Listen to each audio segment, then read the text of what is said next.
জল্পনার নিরসন ঘটিয়ে মার্কিন ভাইস প্রেসিডেন্ট জেডি ভান্স রবিবার জানিয়েছেন, অভিযান শুরুর মাত্র কয়েক মিনিট আগেই চূড়ান্ত সিদ্ধান্ত নিয়েছিলেন মার্কিন প্রেসিডেন্ট।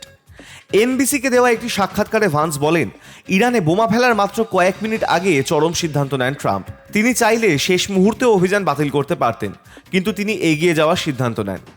প্রসঙ্গত, এর আগে গত বৃহস্পতিবার ট্রাম্পকে উদ্ধৃত করে হোয়াইট হাউসের তরফে বিবৃতি জারি করে জানানো হয়েছিল, পরমাণু কর্মসূচি নিয়ে ইরানের সঙ্গে বোঝাপড়ার একটা সম্ভাবনা রয়েছে, তবে ট্রাম্প সে পথে হাঁটবেন কিনা সে বিষয়ে আগামী 2 সপ্তাহের মধ্যে চূড়ান্ত সিদ্ধান্ত নেওয়া হবে।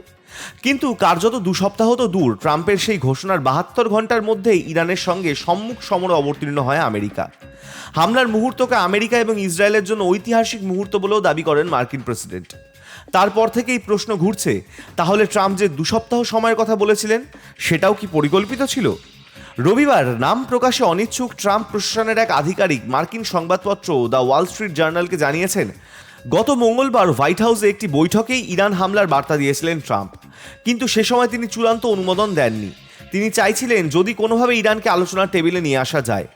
আমেরিকার বিশেষ দূত স্টিভ উইটকফও আলোচনা চালিয়ে যাওয়ার চেষ্টা করছিলেন, কিন্তু সেই প্রচেষ্টা ফলপ্রসূ হয়নি।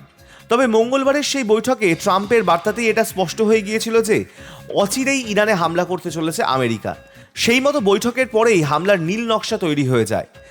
ভান্স জানিয়েছেন, কূটনৈতিক আলোচনার একের পর এক প্রচেষ্টা ব্যর্থ হতেই প্রতিরক্ষা সচিব পিট হেগস্টেথকে হামলার চূড়ান্ত অনুমোদন দেন মার্কিন প্রেসিডেন্ট। বর্তমান পরিস্থিতি সম্পর্কে ভান্স আরও বলেছেন, এটি অত্যন্ত সংবেদনশীল মুহূর্ত।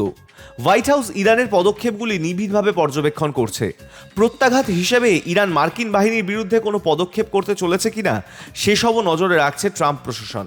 তবে আগামী 24 ঘন্টার মধ্যেই ইরানের উদ্দেশ্য বোঝা যাবে বলে মনে করছেন vice president. High News network.